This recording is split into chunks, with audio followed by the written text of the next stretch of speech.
Masjid Genting Highland ni berdekatan dengan Genting Highland Outlet.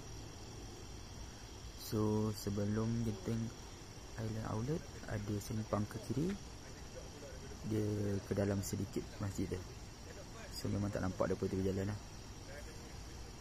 So ni adalah suasana malam di masjid berkabus.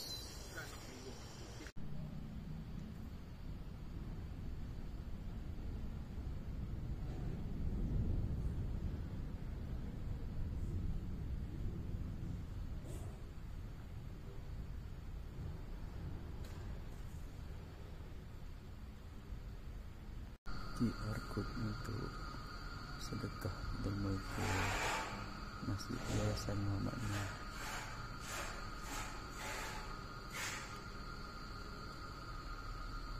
Ini adalah kenyataan ataupun iklan yang berkaitan.